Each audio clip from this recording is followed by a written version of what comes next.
रोशनपुर नाम के गांव में चंदा और शांति नाम की जिठानी और देवरानी रहती थी। चंदा का पति बहुत पैसे वाला था। उनके पास किसी भी चीज की कोई कमी नहीं थी और उसके विपरीत शांति का पति बहुत ही गरीब और नशेड़ी था। शांति चंदा के घर में काम करके अपना घर चलाती थी। भाभी, घर पर खाने के लिए कुछ भी नहीं है। अगर आप थोड़ा खाना दे पाए तो बहुत मेहरबानी होगी। मुझे जो भी पैसे मिलते हैं वो तो आपके देवर नशे में उड़ा देते हैं।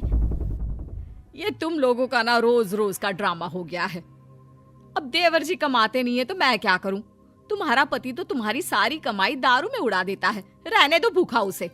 अरे ऐसे मत बोलिए भाभी, आप तो जानती ही हैं कि वो मन के कितने साफ हैं, पर इस बेरोजगारी के कारण उन्हें दारू पीने की लत लग गई है। अरे अपना ये रोना गाना बाद में कर लेना, पहले काम निपटा ले घर का।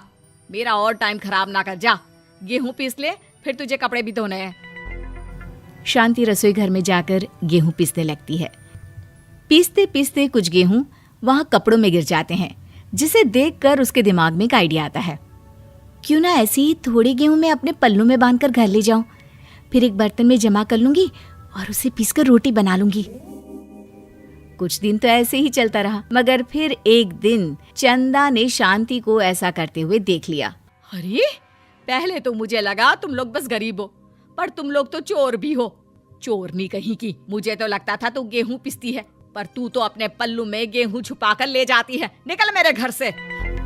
मुझे माफ कर दो भाभी, हमारे पास खाने के लिए एक दाना तक नहीं था, इसलिए मुझे ये सब करना पड़ा।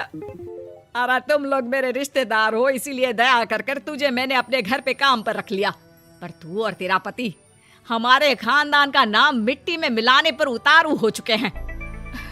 आपको मुझे जितनी गालियां देनी है दीजिए, मारना है तो मार भी लीजिए भाभी, पर मुझे काम से मत निकालिए। परिवार की बात है, वरना कोई और ऐसा काम करता ना तो धक्के मार कर कब से घर का बाहर निकाल दिया होता। रोते रोते शांति अपने घर चली जाती है, जहाँ उसका नशेड़ी पति कहता है, अरे कहाँ रह गई थी कामचोर? इतनी देर क्यों कर दी? आज पैसे लाई कि आज भी खाली हाथ वापस आ गई है? अपने हाथ दिखा। जरूर पैसे छुपा लिए ताकि मैं दारू ना पी पाऊं। नहीं जी, मैं आपसे क्यों छुपाऊंगी, और अभी आप दारू पीने की बात कर रहे हैं, उसी कारण तो आज हम लोगों की ये हालत हो गई है। किसी काम की नहीं है तू, बिना मार खाए समझेगी नहीं। रख, अभी तेरे होश ठिकाने लगाता हूँ। रामलाल शांति को बहुत मारता है। शांति का मन दुखी हो जाता है और वो गांव के तालाब के पास के एक पेड़ के नीचे बैठकर फूट फूट कर रोने लगती है। मैंने कभी किसी का बुरा नहीं किया, फिर भी भगवान मेरे साथ ऐसा क्यों कर रहा है? मैं तो रामलाल जी की फिक्र करती हूँ, फिर भी उन्होंने मुझे इतना मारा। तभी उसे एक आवाज सुनाई देती है, रोने की कोई जरूरत नहीं है बेटी, चिंता क्यों करती हो? ये आवाज कहाँ से आ रही है? शांति अपने आसपास देखती है, उसे कोई नहीं दिखता। वो ऊपर देखती है, जहाँ उसे एक छोटी सी परी दिखती है। आप कौन है? आप तो कोई परी लगती हैं।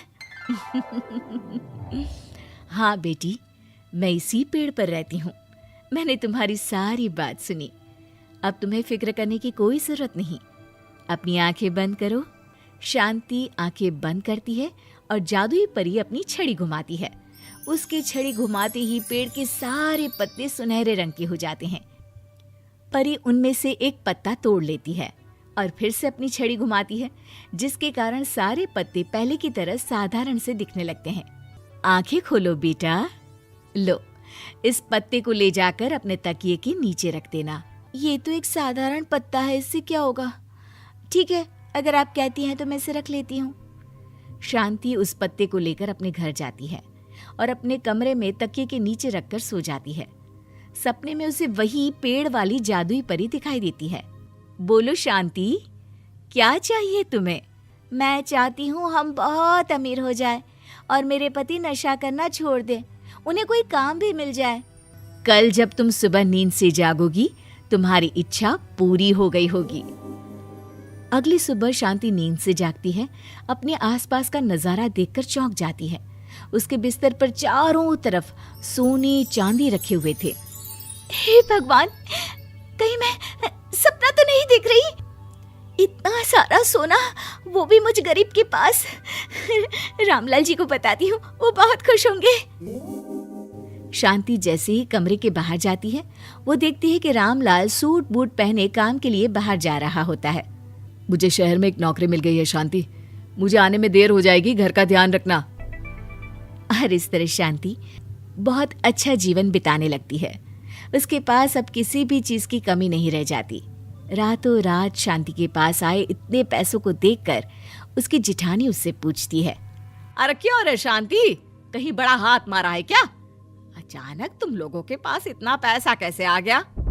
नहीं नहीं भाभी, ये सब तो जादुई परी के दिए हुए पत्ते का कमाल है। शांति जादुई पत्ते के बारे में सारी बात चंदा को बताती है, जिसे सुनकर चंदा के मन में लालच आ जाता है और वो झूठ मूठ रोते हुए उसी पेड़ के नीचे जाती है जहाँ उसकी रोने की आवाज सुनकर जादुई परी कहती है, क्या हुआ बेटा, क्यों रो रही हो? मैं बहुत गरीब हूँ, मेरे पति मुझे बहुत मारते हैं, अब मैं जीना नहीं चाहती। चिंता मत करो बेटा, अपनी आंखें बंद करो। जादुई परी चंदा को भी उसी पेड़ का एक पत्ता देती है और तकिए के नीचे रखने को कहती है। चंदा उस पत्ते को लाकर अपने तकिए के नीचे रख लेती है और अगली सुबह जब उठती है तो उसके कमरे में चारों तरफ सांप बिच्छू रहते हैं। अरे बचाओ बचाओ, कोई मुझे बचाओ, ये कैसा पत्ता है जिसे लाने के बाद उस गरीब शांति के पास तो इतना सारा सोना आ गया, और मेरे चारों तरफ ये सांप बिच्छू, अरे कोई बचाओ। चंदा अपनी जान बचाती हुई शांति के पास जाती है। चलिए भाभी, मुझे लगता है आपके घर में सांप बिच्छू को बस जादुई परी ही हटा सकती है। दोनों मिलकर जादुई परी के पास जाते हैं। ये सब तुम्हारे बुरे इरादों का नतीजा है चंदा। तुम झूठ मूठ बस पैसे के लालच के कारण यहाँ आकर रो रही थी, इसीलिए तुम्हें जादुई पत्ते ने उसकी सजा दी। अरे मुझे माफ कर दीजिए जादुई परी, मेरे मन में लालच आ गया था। अरे शांति, तुम भी मुझे माफ कर दो, मैंने तुम्हारे साथ बहुत गलत किया है, फिर भी तुम मेरी मदद के लिए आई। चंदा को अपनी गलती का एहसास हो जाता है, इसलिए जादुई परी उसके घर से सारे सांप बिच्छू को गायब कर देती है। चंदा और शांति आपस में मिलजुल कर रहने लगती हैं।